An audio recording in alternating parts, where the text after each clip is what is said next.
안녕하세요. 오늘도 사연 살롱을 찾아주셔서 감사합니다. 살면서 복권 한번 안 사본 사람이 있을까요? 복권을 살 때까지만 해도 누구나 인생 역전을 꿈꾸지만 결과는 늘 인생 여전이라는 게 야속하긴 하지만요. 저는 지금까지 살면서 복권을 한 번도 사본 적은 없지만 얼마 전에 복권 당첨보다 더 엄청난 횡재를 했지 뭡니까? 물론 그런 결과를 얻기까지 속상한 일도 많았고 속 터지는 일도 많았지만 지금에 와서는 그마저도 추억으로 남게 되네요. 역시 저는 자본주의에 찌든 인간인가 봐요. 4살 차이 남편과 결혼할 때만 해도 진짜 이 결혼을 해야 하나 싶었어요. 제가 남편보다 고작 4살 많다는 이유로 시어머니부터 시댁 어른들한테 별의 별소리를 다 들었거든요. 너는 전 세계 나라를 구했나 보다. 그러니 4살이나 젊은 남자 만나 살지. 예전 같으면 어림도 없는 일이야. 어디 나이 많은 여자가 나이 어린 남자랑 결혼을 해? 말도 안 되지. 네 주제에 언감생심? 마음씨 어린 우리 상준이나 되니까 늑다리 여자 데리고 살겠다고 저러는 거야. 그러니 운 좋은 줄이나 알고 평생 우리 집에 감사하는 마음으로 살아. 그래, 그건 옳게 말이 맞다.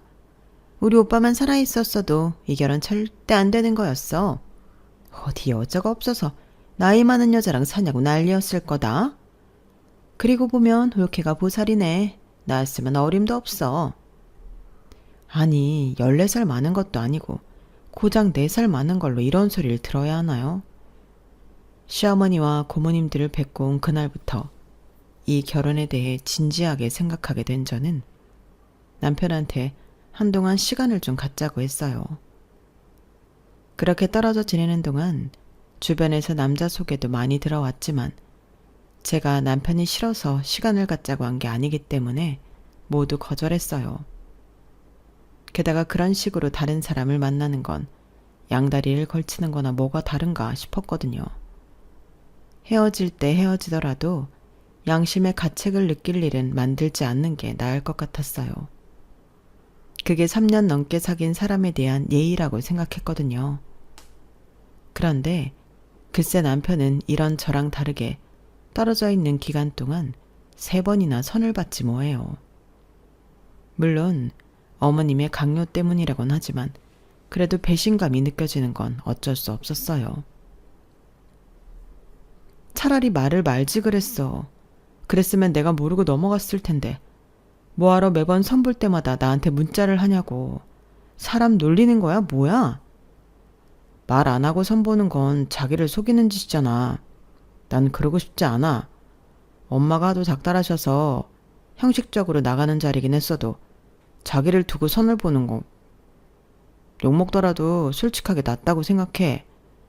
솔직한 건지 미련한 건지 모르겠지만 마음 한편으로는 안심이 되는 거 있죠. 이 남자는 결혼을 한 이후에도 욕먹을 각오를 하고 모든 걸 내게 말해줄 사람이구나 생각됐으니까요.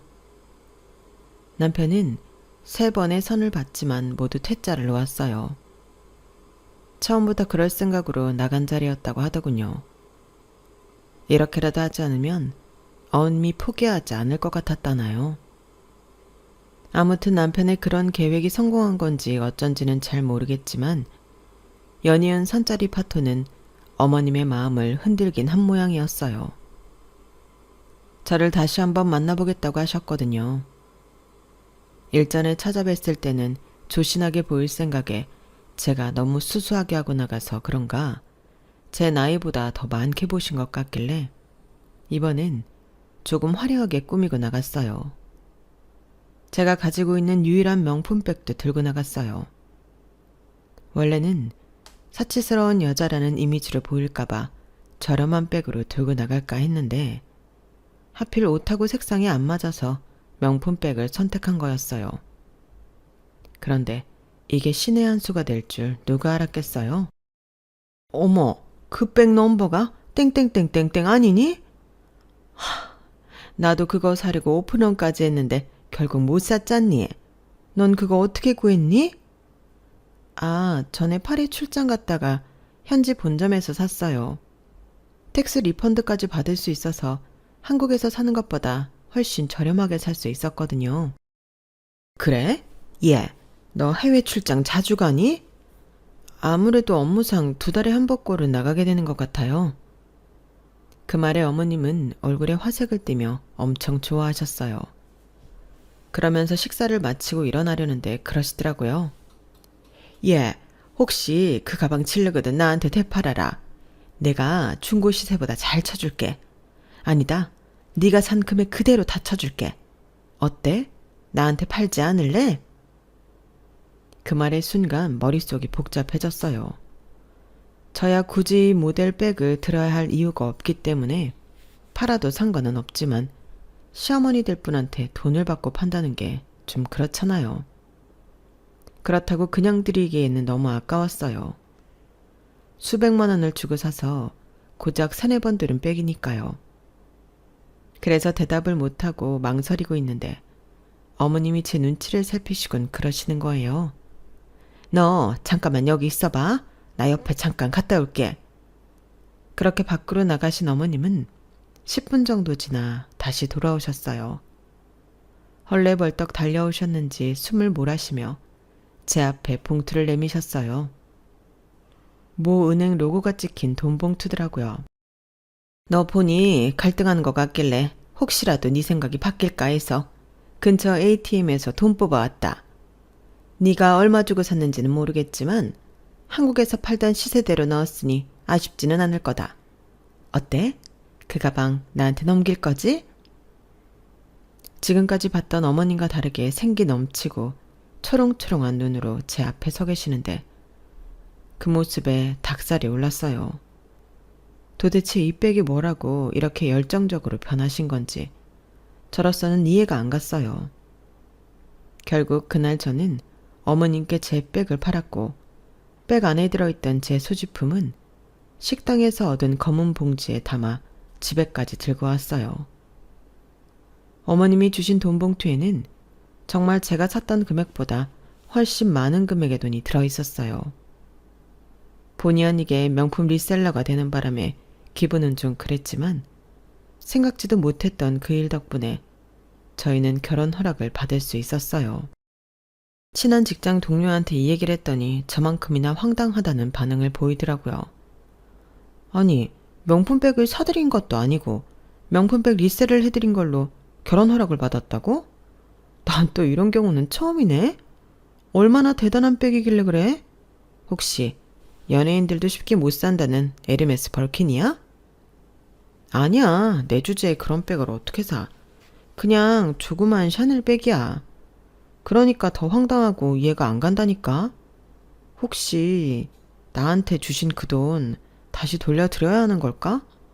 아무래도 찜찜해서 말이야. 그러자 동료가 그건 아니라고 하더라고요.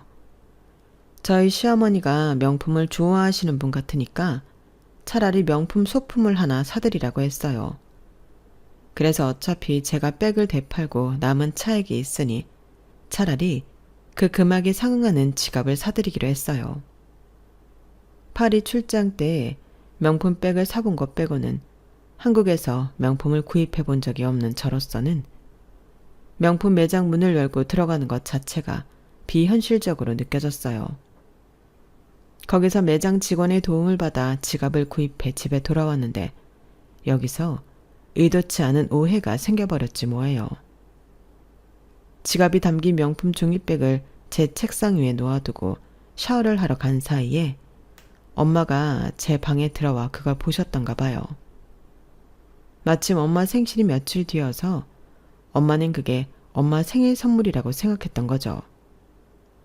정작 제가 준비한 엄마 선물은 현금 20만 원이었는데 말이에요. 엄마 생신날 생일 케이크와 함께 선물로 돈 봉투를 내밀었더니 엄마가 한사코 사양하시며 그러시는 거예요. 야, 네가 무슨 돈이 있다고 선물도 사고 돈까지 주니? 샤넬에서 샀으면 모르긴 해도 엄청 비쌌을 텐데. 어? 샤넬? 그거 엄마 선물 아닌데? 제 말에 엄마는 살짝 실망하는 표정이었어요. 그러자 아빠가 얼른 분위기를 바꾸려 장난을 치시더라고요.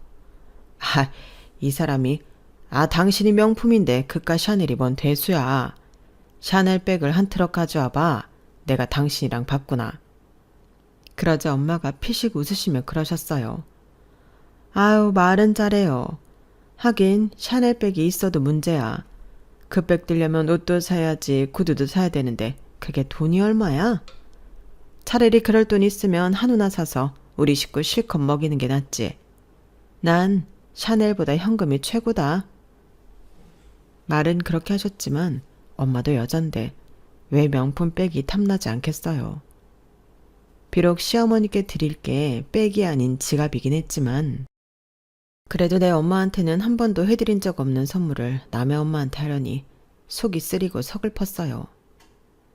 며칠 뒤 저한테 명품 지갑을 선물 받은 시어머니는 제 기대와 달리 뜨뜻미지근한 표정을 지으셨어요.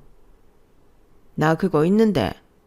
암튼 네가 생각해서 준비한 선물이니 잘 받을게. 야, 그런데 말이야. 다음엔 나한테 물어보고 사. 그래야 이번처럼 겹치는 일이 없지. 알았지? 그 말에 차라리 우리 엄마 생신 선물로 드렸으면 좋았을걸 하고 후회를 했어요. 그래서 다음엔 꼭 우리 엄마한테도 명품백을 사드려야겠다고 다짐했어요. 본격적으로 결혼 준비를 하면서 제가 특히 걱정했던 건 예단이었어요. 어머님이 결혼 허락을 하신 이후부터 줄기차게 명품관을 드나들면서 위시리스트를 만들고 계셨거든요. 도대체 얼마나 비싼 걸 고르실까 잠도 설칠 정도였어요. 거기다 주변 사람들 말로는 아주버님과 형님 선물, 거기다 가까운 친인척 선물까지 준비해야 한다고 해서 혼수 비용보다 더 나가는 게 아닌가 하는 걱정이 들더라고요. 제가 맞이다 보니까 밑으로 동생도 둘이나 있어서 가급적이면 부모님께 손 벌리지 않고 내 힘으로 결혼을 하려고 했었는데 이러다가는 염치 없게도 부모님께 손을 내밀어야 할 판이더라고요. 그래서 먼저 어머님을 만나 뵙고 적정선을 그어드려야겠다고 생각했어요. 그래서 어머님을 따로 만났는데 예, 큰애가 니들 결혼하는데 뭘 해줬다고 예단을 해주니? 그리고 친인척들한테도 따로 할 거 없어. 우리 상준이 아빠 세상 뜨고 나서는 내 전화도 피하는 인간들이야. 그러니 넌 다른 사람들 챙길 생각 말고 나만 챙기면 돼. 시어머니한테만 잘하면 되지. 왜 엄한 사람들한테까지 돈을 퍼붓니? 정말 그래도 될까요? 그래도 나중에라도 사람들이 욕하면 어떡해요. 걱정도 팔자다. 그 욕 내가 다 막아줄 테니까 넌 아무 걱정 마. 그래서 말인데 내가 리스트를 좀 짜봤거든. 세상에 갖고 싶은 게 어찌나 많은지. 이 중에서 고르는 것도 여간 힘든 게 아니더라. 니네 집이 좀 사는 집이었다면 이런 걱정할 거 없이 리스트에 든 거 다 해오라고 하겠지만 딱 봐도 그럴 형편은 안 되는 것 같아서 내가 줄이고 줄여봤다. 어머님은 그동안 심혈을 기울여서 작성한 리스트를 보여주셨어요. 정말 듣도 보도 못한 명품백이며 시계가 빼곡하게 적혀 있어서 입이 떡 벌어지더군요. 이걸 다 하려면 수십억은 들겠다 싶었어요. 예, 이 인상 좀 펴. 누가 너 보고 그걸 다 해오라디? 그중에 내가 밑줄 쳐놓은 거 있지? 그거 2개만 해와라. 상준이가 어찌나 지랄을 하든지 더 해오란 말도 못하겠다. 상준이 말로는 네가 번 돈으로 하는 결혼이라고. 그래서 양심껏 고른 거니까 그건 꼭 해와야 돼. 봐주는 것도 한계가 있으니까. 알았니? 그날 어머님이 예단으로 해오라고 하신 명품은 어머님 말씀대로 생각보다 저렴한 것들이었어요. 2개 다 해서 500이 조금 안 되겠더라고요. 예단비 없이 그걸로 퉁치시겠다고 하셨기 때문에 저로서는 놀란 가슴을 진정시킬 수 있었어요. 그런데 상견례를 하면서 느낀 건데 어머님이랑 아주버님네가 사이가 안 좋은 모양이더라고요. 아주버님 내외는 상견례 때 와서도 어머님과는 눈도 마주치지 않았거든요. 저희 부모님과 저희 부부한테는 살갑게 대해주셨지만요. 남편 말로는 아주버님 내외와 어머님이 몇 번 크게 다툰 적이 있었는데 2년 전부터는 거의 연락도 끊고 살 정도로 사이가 멀어졌다고 하더라고요. 남편이 자세히 말해주진 않았지만 모르긴 해도 고부간의 갈등이 아니었을까 생각했어요. 나중에서야 그게 아니라는 걸 알게 됐지만요. 이듬해 봄, 조금 구차한 기분과 구겨진 자존심을 안고 저는 남편과 결혼할 수 있었어요. 내가 이렇게까지 하면서 이 남자랑 결혼해야 하나 했던 생각은 신혼생활을 시작하면서부터 싹 사라져버렸어요. 남편이 저한테도 그렇고 특히 저희 부모님한테 정말 잘했거든요. 그래, 내가 시댁에서 좀 쭈구리가 되면 어떠냐? 내 부모가 사위한테 대접받고 살면 되지. 이런 생각이 들더라고요. 하지만 이런 결심이 하루가 다르게 무너지곤 했는데 그건 바로 시어머니 때문이었어요. 시어머니께서 명품을 좋아하시는 건 알았지만 그게 돈은 넘더라고요. 시댁에 보면 방 하나가 죄다 명품이었어요. 옷이며 액세서리는 물론 백에 구두, 그 밖에 자잘한 소품까지. 이거야말로 명품관이 따로 없었죠. 그런데도 어머님의 명품 사랑은 식을 줄 몰랐고 매달 명품 사느라 긁은 카드값 막느라 난리였어요. 처음엔 그 정도로 심각한지 몰랐던 저로서는 어머님의 급전 부탁을 거절할 수가 없었어요. 야, 내가 급하게 돈이 좀 필요해서 그러는데 500 정도 보내줄 수 있니? 500이요? 어머님, 혹시 무슨 일 있으세요? 갑자기 500이나 필요하다시니까 걱정이 돼서요. 얘는 참 뭘 그런 것까지 묻고 그러니? 내가 오죽하면 시집 온 지 한 달밖에 안 된 너한테 돈 부탁을 하겠어. 중요하게 쓸 일이 있으니 그러는 거지. 암튼 내가 오래 통화는 못한다. 문자로 계좌번호 보낼 테니까 그리로 바로 좀 입금해라. 전화를 끊고 혹시나 해서 남편한테 전화를 했어요. 어머님한테 무슨 일이 있는 건 아닌지 걱정도 되고 해서요. 그런데 하필 남편이 회의에 들어가 있어서 통화가 안 되더라고요. 1시간가량 기다리고 있었는데 그러는 와중에도 어머님한테 닭달 전화가 3번이나 왔지 뭐예요. 더는 미룰 수 없어서 할 수 없이 500만 원을 보내드렸어요.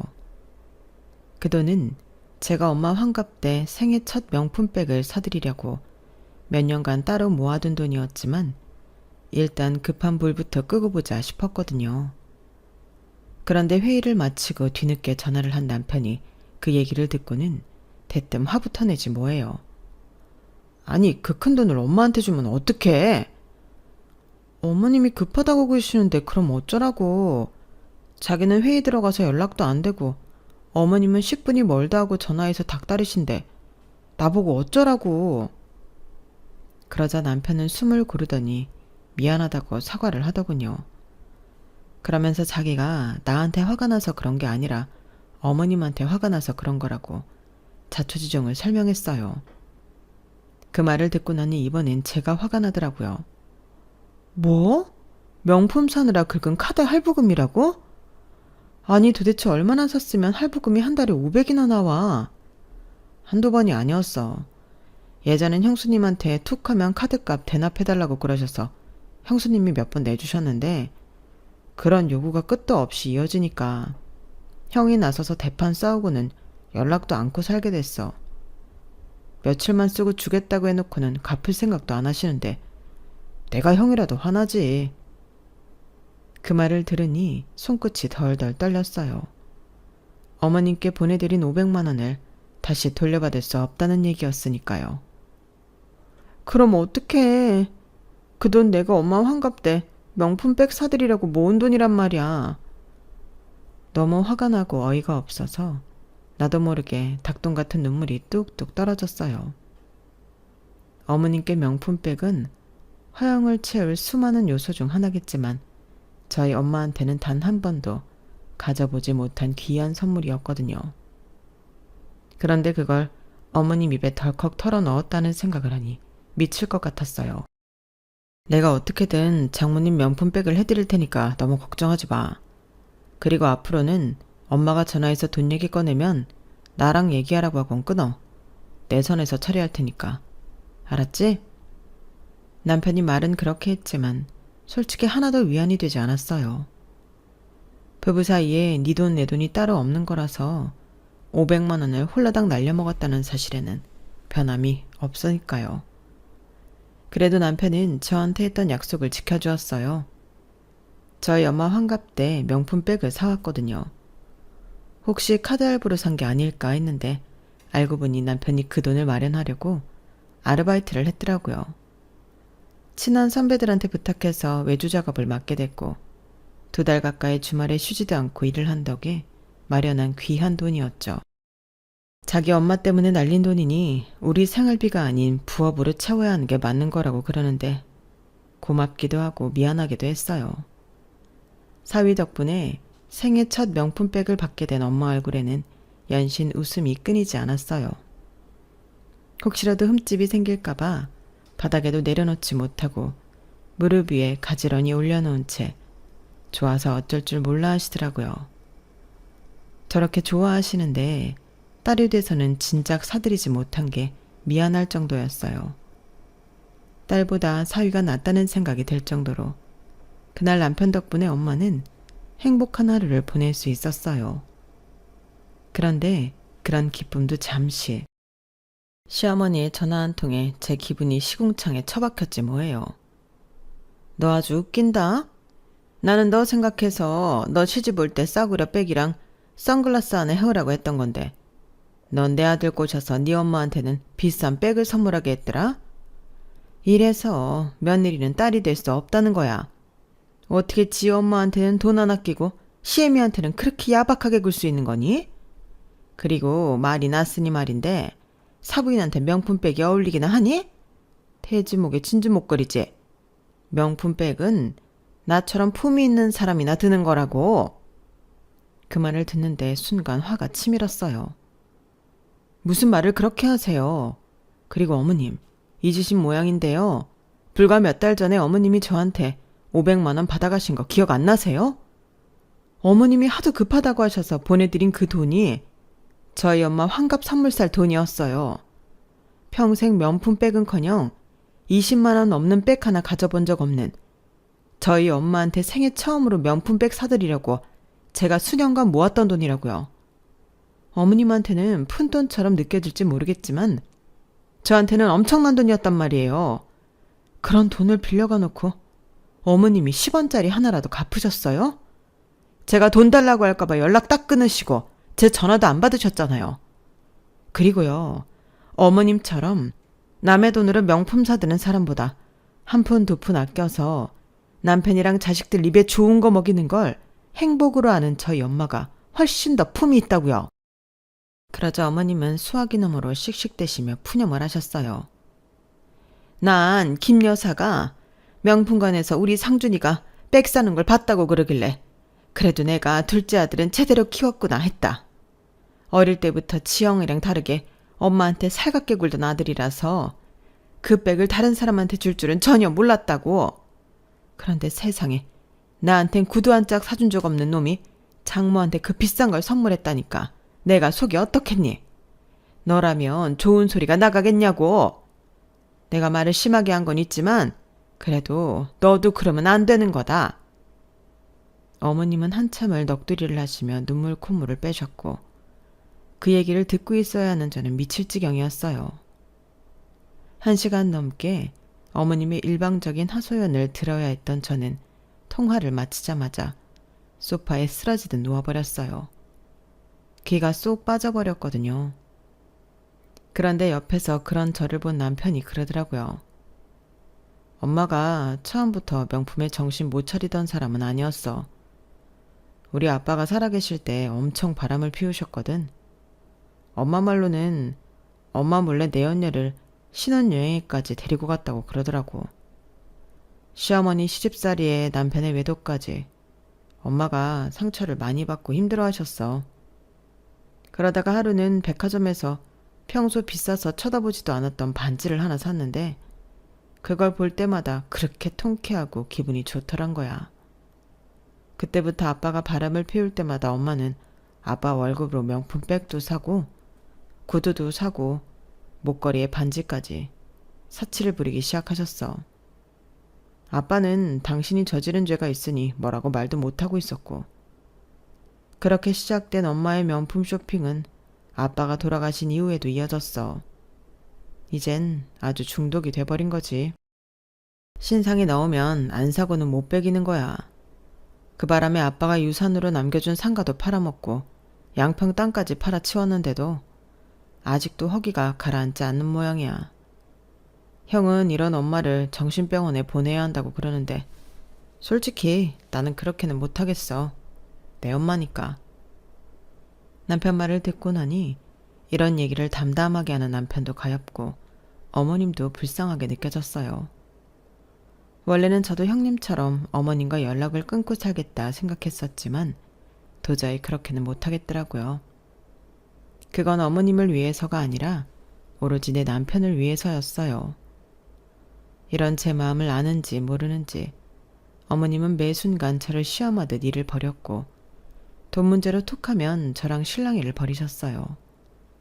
그래도 그때까지는 어머님의 재정 상태가 어느 정도 심각한지 몰랐기 때문에 그때그때 성질은 내도 큰 걱정은 안 했었는데 우리도 모르는 사이에 엄청난 일이 벌어지고 있었더라고요. 뭐? 어머님 집이 경매에 넘어갔다고? 어쩌다가? 하루아침에 날아든 이 소식에 저도 남편도 놀랄 수밖에 없었어요. 그동안 어머님은 카드값을 갚기 위해 집을 담보로 대출을 받고 심지어 사채까지 끌어 쓰셨더라고요. 그러다 더는 감당이 안 되는 상황까지 오게 됐고 결국 집이 넘어가게 된 거였죠. 당장 어머님이 살 집을 구해야 해서 남편이 아주버님께 연락을 했지만 돌아오는 건 싸늘한 거절뿐이었어요. 그러게 내가 진작에 정신병원에 입원시키자고 그랬지? 술이나 도박 중독만 중독이 아니라고 그렇게 얘기했는데 네가 뭐라 그랬어? 그래도 엄마인데 어떻게 그러냐고 반대했잖아. 네가 자초한 일이니까 네가 알아서 해. 난 엄마한테 받을 것도 줄 것도 없는 사람이니까. 결국 남편은 제게 눈물의 호소를 했어요. 시어머니를 모실 월세방이라도 구하게 해달라고 말이에요. 당장 우리 둘 다 수중에 가진 돈이 없기 때문에 직장인 대출을 받아서 보증금을 마련해야 하는 상황이었거든요. 저 모르게 할 수도 있었을 텐데 남편은 제 허락을 받고 일을 진행하고 싶다고 했어요. 어머님이 벌인 짓은 이해가 안 되지만 그렇다고 반대를 할 수는 없었어요. 저도 한 집안의 딸인 것처럼 남편도 어머님한테는 아들이니까요. 그래서 그렇게 하라고 했어요. 그런데 이런 와중에도 어머님은 죽어도 투르면 돼야 한다고 고집을 부리시지 뭐예요. 우리 애기들 놓을 방이 따로 있어야 한단 말이야. 가죽 제품들이 많아서 온도 습도 맞아야 되는데 어떻게 원룸에서 사니? 엄마, 지금 그깟 백이랑 구두가 중요해? 엄마 살 방 한 칸도 못 구하는 처지에 그딴 게 무슨 소용이냐고. 그렇게 명품이 중요하면 그거 팔아서 엄마 살 집 구해. 나도 더는 못하겠으니까. 불같이 화를 내는 둘째 아들 탓에 어머님은 더 이상 고집을 부리지 못했어요. 그래서 타협 끝에 고르고 골라 방 한 개짜리 빌라를 월세를 구했어요. 매달 월세는 어머님이 벌어서 내는 걸로 하고요. 그렇게 이사를 마치고 어머님 댁에 가봤는데 세상에 방에는 명품들을 쟁여놓고 어머님은 거실에서 생활을 하고 계시더라고요. 에어컨이며 가습기도 죄다 명품이 들어있는 방에 설치하시고 말이죠. 어떤 면에서는 참 대단하다 싶었어요. 한동안 정신을 차린 것처럼 보였던 어머님은 아는 분이 하시는 스크린 골프장에서 일을 하게 되면서 돈을 벌게 되자 또다시 슬금슬금 명품을 사들이기 시작하셨어요. 밥까지 줄여가면서 말이죠. 다른 집은 시어머니께서 아들네 집에 김치며 밑반찬을 해다가 나른다는데 저희 어머니는 그 반대였어요. 어떻게든 식비를 아끼려고 툭하면 저희 집에 찾아와 햇반이며 김치, 심지어 두부까지 가져가셨거든요. 비록 우리 집에서 생필품이랑 반찬거리를 훔쳐가는 얄미운 시어머니였지만 그래도 더 사고치지 않고 이 정도로 사시는 것만으로도 다행이다 싶었어요. 그래서 일부러 어머님이 찾아오실 때가 되면 가져가시라고 양념불고기랑 반조리 생선구이도 사놓고 치즈랑 요거트도 잔뜩 사다가 냉장고를 채워두었어요. 그러면 어머님도 저희 부부가 출근한 사이에 저희 집에 들러서 당신 드실 양만 딱 챙겨서 가져가시곤 했어요. 나름의 규칙이 생겨난 거였죠. 그런데 이제는 어머님과 얼마만큼의 거리를 둬야 할지 알게 됐던 시점에 어머님이 세상을 떠나버리셨지 뭐예요. 명품 좋아하는 어머님이 아니랄까봐 월급을 받자마자 점심시간에 백화점에 들러 벼르고 벼르던 명품 지갑을 사서 돌아오시던 길에 교통사고를 당하신 거예요. 아직 사채빚을 다 갚지 못한 상황이었기 때문에 월급을 받아도 전처럼 명품을 턱턱 사드릴 수가 없어서 몇 달을 모아서 지갑 하나를 샀던 모양인데 한번 써보지도 못한 채 세상을 떠나신 거였죠. 저희 부부는 연락을 받고 바로 병원으로 달려갔고 거기서 남편은 아주버님한테 전화를 했어요. 그런데 아직 사채빚도 못 갚았다며 몇 달 전에 엄마가 전화해서 이번이 마지막이라고 3천만 원만 해달라고 그러더라. 죽을 때까지 정신을 못 차렸어. 장례식장에 빚쟁이들도 올 텐데 장례식을 꼭 해야겠니? 그냥 화장해서 바다에 뿌리던 하고 끝내자. 형, 그걸 말이라고 해? 그래도 엄마인데 어떻게 이럴 수가 있어. 그동안 하도 당해서 그런다. 누군 처음부터 이랬는 줄 알아? 내 말대로 하기 싫으면 하지 마. 대신 나도 집사람도 장례식장엔 안 갈 테니까 앞으로 전화하지 마. 그리고 너도 그러고 있지 말고 빨리 상속 포기 절차나 밟아. 안 그랬다간 엄마가 남긴 사채빚까지 떠안게 될 테니까. 전화를 끝으로 아주버님 부부는 정말 장례식장에 나타나지 않았어요. 그리고 아주버님 말대로 사채업자들이 장례식장에 찾아와 저희 부부한테 남은 빚을 갚으라고 통보하고 갔고요. 장례식장에 조문객이 그리 많지 않아서 장례 비용으로도 꽤 돈이 나간 판에 사채비까지 떠맡게 되니까 좀 화가 나긴 하더라고요. 그래도 남편을 생각해 어머님이 마지막 가시는 길은 좋은 얼굴로 보내드리려고 노력했어요. 장례식을 마치고 어머님이 사시던 집을 정리하러 갔어요. 빨리 집을 정리해야 보증금을 빼서 사채를 갚을 수 있었으니까요. 집에 살림이 별로 없어서 남편이랑 둘이 차에 싣고 몇 번 왔다 갔다 하며 집 정리를 끝내려고 했는데 꼭 닫혀있는 방문을 열어보고는 그게 불가능하다는 걸 알게 되었지 뭐예요. 세상에, 방에 온갖 명품들이 가득 들어있지 뭐예요. 이 많은 명품들을 나르려면 이삿짐 트럭을 안 부를 수가 없겠더라고요. 문제는 그걸 다 어디에 갖다 놓느냐였어요. 저도 사람인지라 값비싼 명품들을 보고 탐이 안 날 수가 없더라고요. 그래서 하나도 빠짐없이 집으로 가져가고 싶었지만 가져간다 해도 놔둘 공간이 없는데 어쩌겠어요. 그래서 생각 끝에 남편한테 중고로 팔자고 했어요. 당근에 올려서 하나씩 팔아봤자 힘만 드니까 업체에 연락해서 전체 견적을 받아보라고 말이죠. 사실 그때까지만 해도 이게 돈이 되긴 하겠지만 그리 큰 액수가 될 거란 생각은 안 했어요. 일단 매장에서 사온 이상 다 준 거였으니까요. 그랬는데 기적이 일어났지 뭐예요. 와, 여기 아주 노다지 밭인데요. 이걸 다 어떻게 모으셨어요? 박스 포장 그대로 상태도 너무 좋고요. 희귀템까지 있어서 저 혼자 결정할 수가 없겠어요. 일단 다른 업체엔 알리지 마시고요.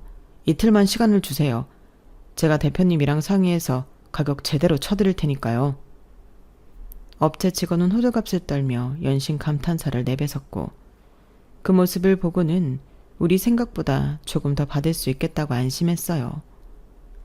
저희 부부가 원했던 예상 금액은 다 해서 7천만 원 정도였거든요.